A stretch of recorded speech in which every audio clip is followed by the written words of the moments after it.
Good morning, everyone. Welcome to today's presentation on the types of educational technology. इससे पहले हम बात करेंगे एजुकेशनल टेक्नोलॉजी के बारे में.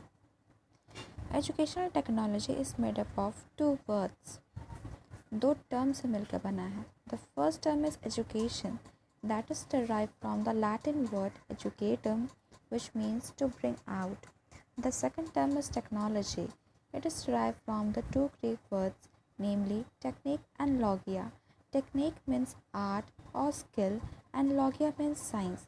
Hence, education technology is concerned with the development, application, and evaluation of system, technique, and aids to improve the process of human learning.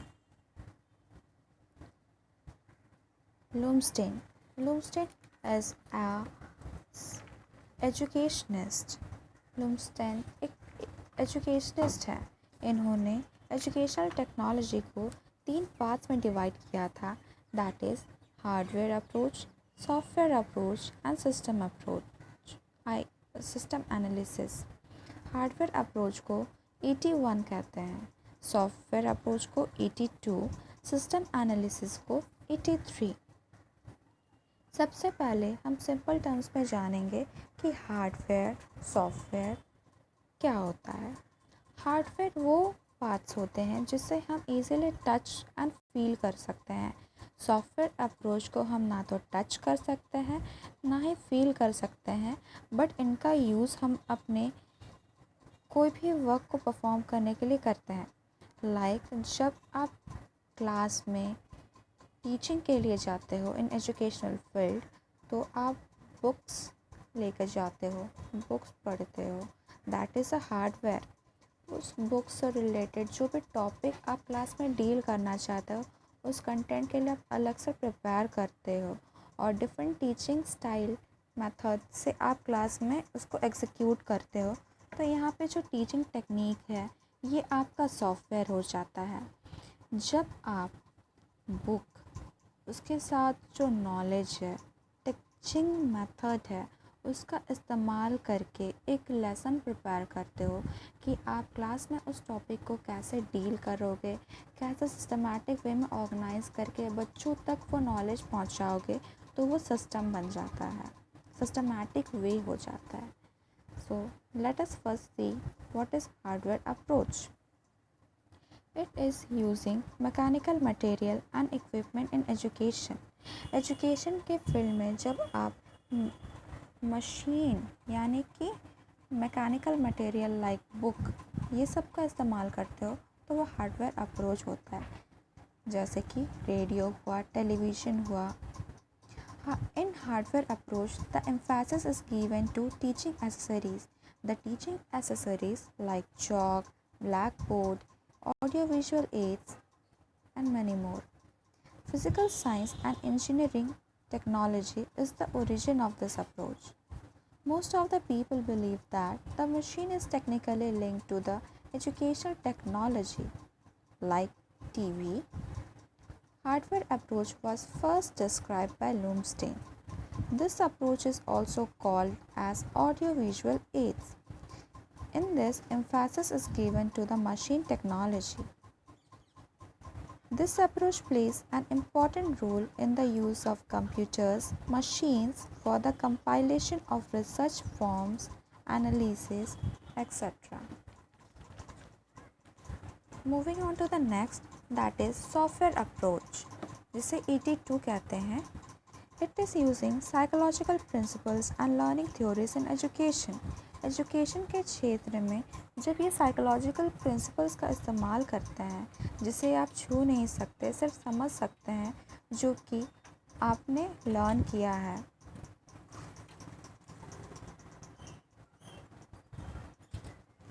In the field of software technology, psychological principle machines के जगह use होते हैं जिससे बच्चों में changes लाने के लिए यूज़ किया जाता है. Technologies of this approach are also named as instructional technology, teaching technology and behavioural technology. Instructional technology, जब आप स्टूडेंट्स को इंस्ट्रक्शन देते हैं, इंस्ट्रक्ट करते हैं। टीचिंग टेक्नोलॉजी, जब आप उस साधन का प्रयोग करके क्लास में टीचिंग करते हैं। बिहेवियरल टेक्नोलॉजी, जब आप उस टेक्निक के सारे बच्चों में बिहेवियरल चेंजेस लाने में सक्षम होते हैं। In this approach, machines are used only to make presentation of courses more effective. In this technology, the emphasis is given to all the three phases: input, output and process. जैसे बच्चों को teach किया तो input दिया, उससे input देने पर वो प्रोसेस हुआ पढ़ाने का, उससे जो बच्चे में चेंजेस आया वो आउटपुट हो गया, जो उसके दिमाग में फॉरएवर के लिए सेव हो गया। Both the education technology are interlinked, they can not be separated from each other. Hardware होगा तो ही सॉफ्टवेयर वर्क कर पाएगा, हार्डवेयर ना होने पे सॉफ्टवेयर अकेले कुछ नहीं कर सकता। Hardware approach deals with machine, while software approach deals with the principle of learning and teaching. Many educationists believe that software approach is more important as compared to hardware approach because hardware approach or technology is of no use unless software approach is used in it, जैसे कि मैंने पहले कहा था। Now moving on to the next, that is system analysis. System analysis is a systematic attempt to coordinate all aspects of problems towards specific objectives. System analysis एक systematic attempt है जिससे कि सारे वर्क को अरेंज करके execute किया जाता है एक गोल को अचीव करने के लिए। In education this means planned and organised use of all available learning resources including audio visual media to achieve desirable learning objectives. जैसे कि क्लासरूम टीचिंग की बात करते हैं तो उसका अरेंज करना, जिस क्लास को पढ़ाना है उसके अकॉर्डिंग टॉपिक सेलेक्ट करना जो क्लास में डील करना है, और डील करने के लिए जिस टेक्निक का हम यूज़ करेंगे, this all planning includes under system analysis, एक systematic planning. System analysis is termed as educational technology. It was developed of in Second World War, which has scientific basis for decision making that concern about the administration, management and military problem. This approach is also termed as management technology. It is used for scientific study of educational administration and management problems. पूरा teaching system को manage करना है, plan करना है कि क्या और कैसे किस तरह किया जाए, ये मैनेजमेंट का काम होता है। ये टीचिंग टेक्नोलॉजी का यूज़ करके जो एजुकेशन एडमिनिस्ट्रेशन और मैनेजमेंट प्रॉब्लम है उनकी स्टडी करने के लिए इस्तेमाल की जाती है। Educational technology third also includes training, psychological design, cybernetic design and theory reinforcement. किसी भी बच्चे को पढ़ाने के लिए पहले प्रिपेयर करता है लेसन प्लान, उसके अकॉर्डिंग टीचिंग एड डिसाइड होता है एंड देन मेथड कि किस तरीके से उसे इम्प्लीमेंट करे।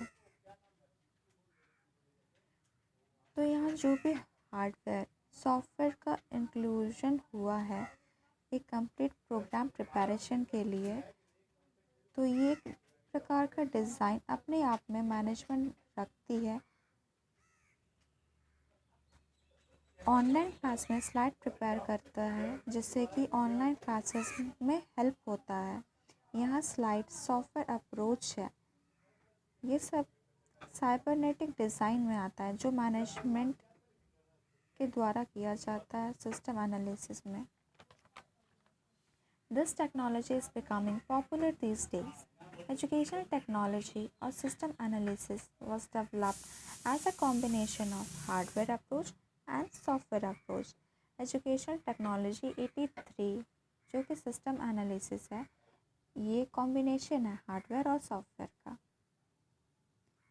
At last, I would like to conclude that educational technology plays an important role in teaching learning process. Education technology में हम वेरियस टेक्नोलॉजीज़ का इस्तेमाल तो करते ही हैं, साथ ही साथ उसमें एक नयापन आता है जब टेक्नोलॉजी जुड़ के उस एजुकेशन में चार चांद लगा देता है।